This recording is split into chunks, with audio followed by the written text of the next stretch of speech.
Hey, welcome everybody. I'm going to show you how I build pegs and jokers. I was introduced to it a few years ago at the Sandy Mountain Festival. Oh geez, I don't know how many years ago. A lady came up to me, asked me if I knew how to build them. And I was like, well, no, I don't. Never heard of the game.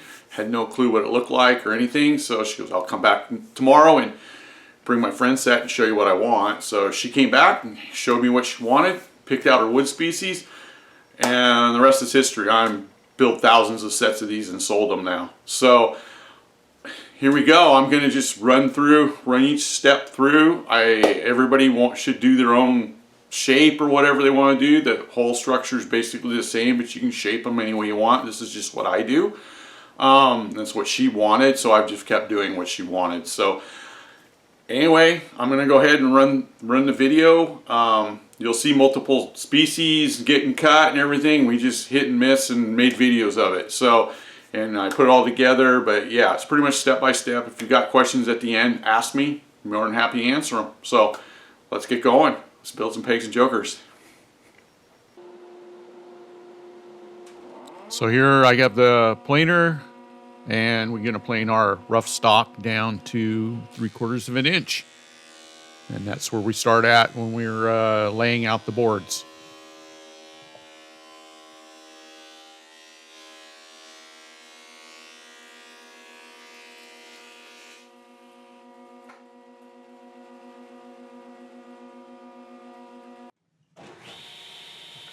So here I'm running the stock that's been playing in through the table saw. We usually cut widths of 3 5/8 or prefer 2.5 because that is the width of the finished pegs and jokers board.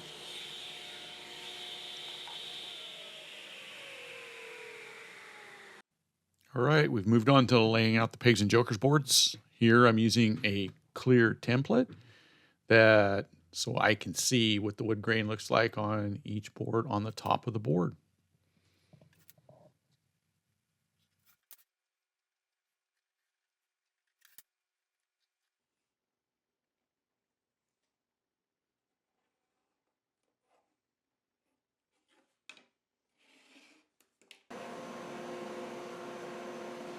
Now here we're running this board through the sander. Is some really curly purple heart.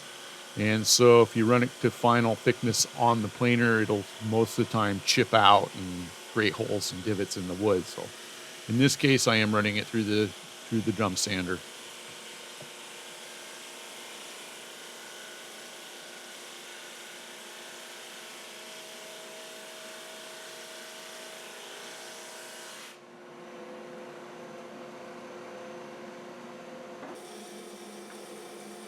So now on to the bandsaw. We're cutting these out. This happens to be a 3 5/8 inch wide piece.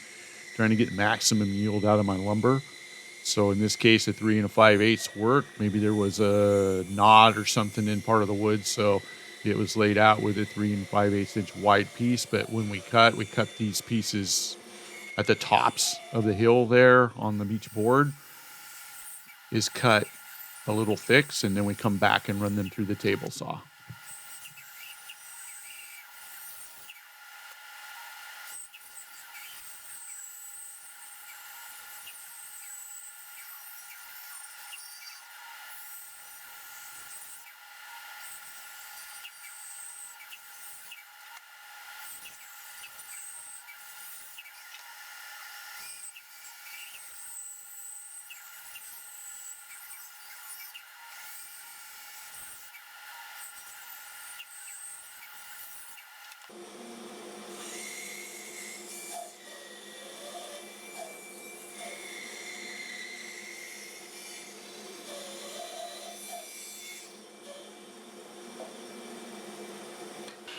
And we're trimming on the table saw with those pieces that were cut with a 3 5/8 inch board. So I'm trimming the extra off the top.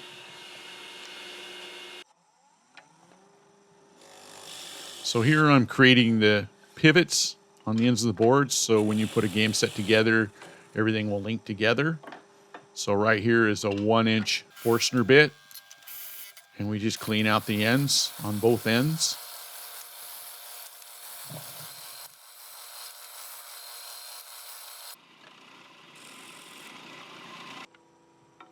And in this step, we take a 3/8" Forstner bit and drill the ends where the dowel will go to link the boards together.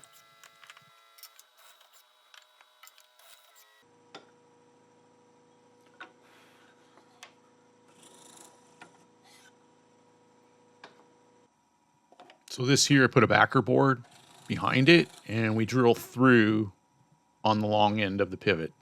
So this is where the dowel will go through and link everything together.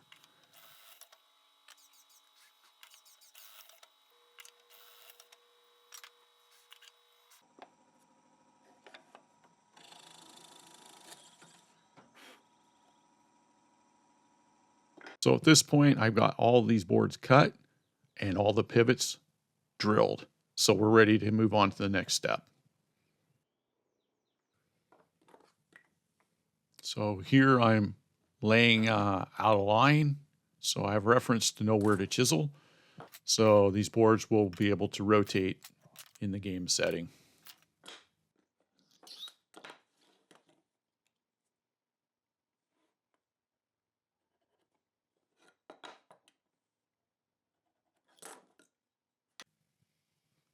So here we're using the reference lines I just did, and we're cleaning up these boards with a chisel. This way that the boards will be able to pivot around when they're assembled for play.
So now I'm cleaning up all the edges with the spindle sander. Right here I'm doing the inside corners with a narrow spindle.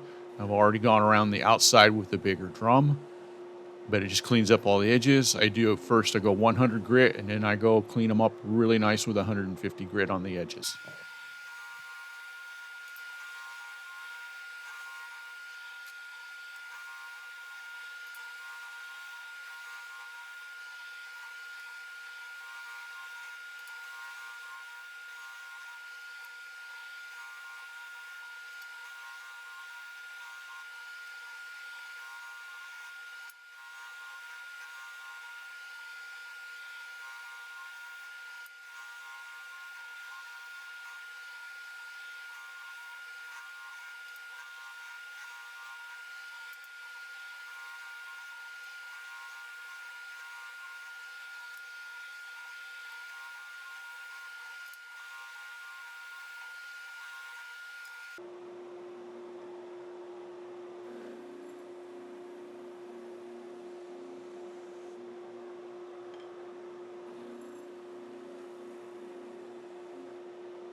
So here I'm getting ready to glue some oak dowels into the holes that we left when we were creating the pivots.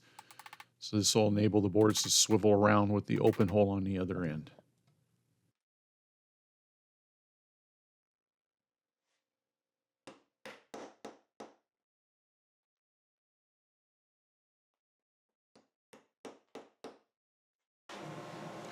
So now that the dowel pins are in, we can sand them all off nice and flush and get these boards cleaned up and get them close to final thickness, which is 11/16. Okay, so here I got the boards marked with another pattern, and now I'm drawing the lines across from the marks. this is where our holes will get drilled.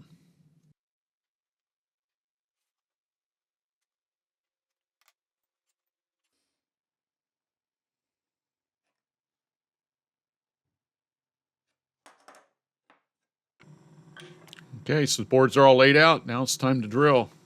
Do this in 4 passes. I'm doing the last pass right here. You'll see the other holes drilled in the top of the board as we come down here underneath my hand there. But yeah, to keep it nice and straight, I use an MDF fence just to push the board up against and go straight down on the line and drill the holes.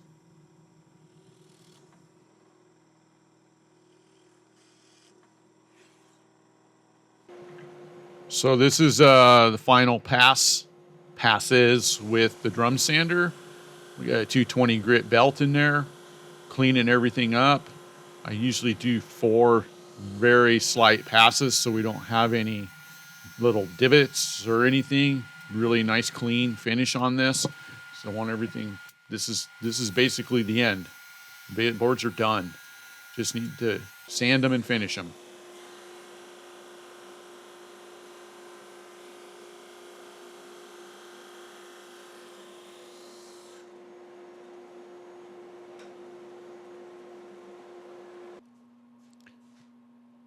So here I'm branding the back of the boards, so my marks on them, so I know who built them. Something I do on virtually everything I make will be branded.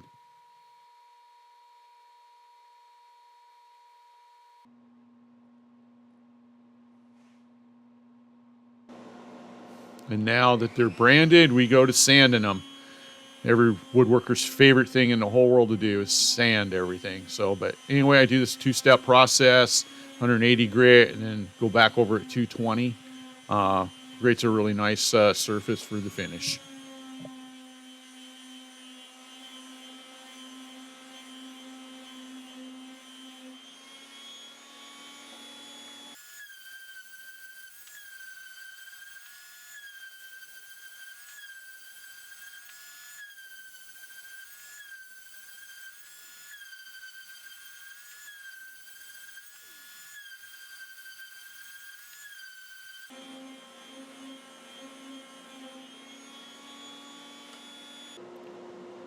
Step 2 of the finish sanding is to knock all the edges off. So we got a nice, no sharp edges, nice, really smooth to your hand. So when you pick the boards up and take them apart and put them together, yeah, the boards just feel really good.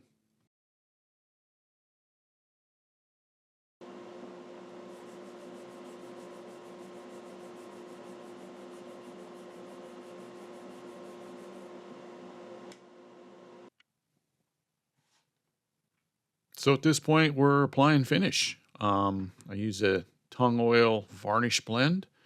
I apply 4 coats. The first 3 coats, I just build the finish up on it really nice and well. And then between the 3rd and the 4th coat, I use triple lot steel wool.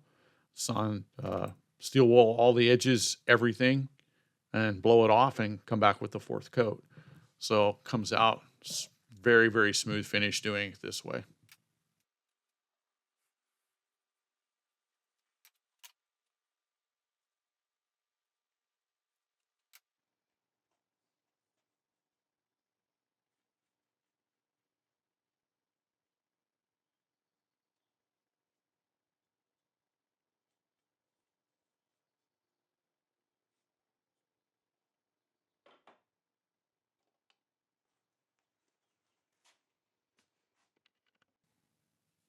Okay, so here I'm putting some wax on there. I put 2 coats of wax on these boards.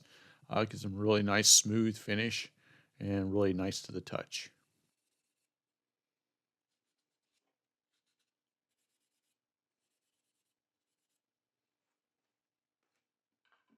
So after a couple coats of wax, I buff them off with a soft rag.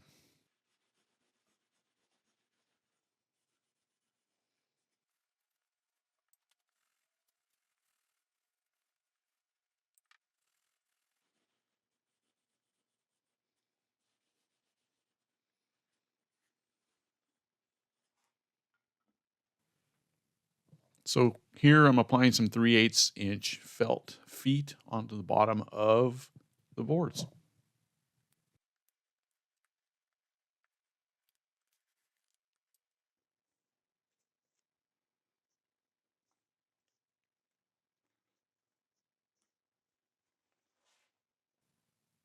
So here I'm signing every board and writing the species on the board.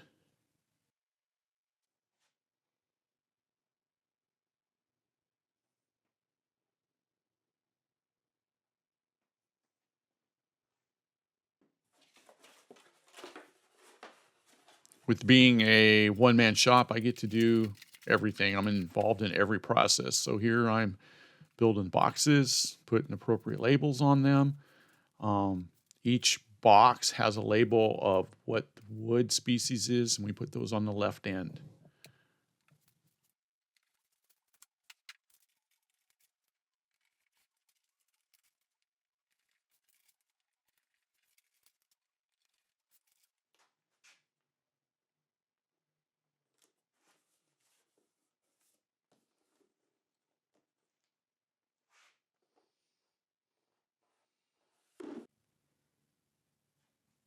So here's the last process, packaging up the game sets, putting them in their boxes and getting them ready to ship.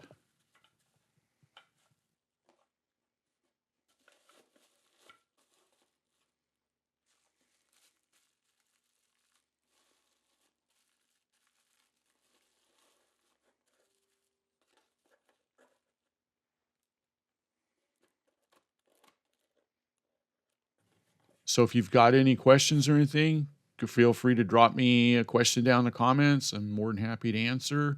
And that's how we build Pigs and Jokers game sets at Bark Up a Tree Woodworks.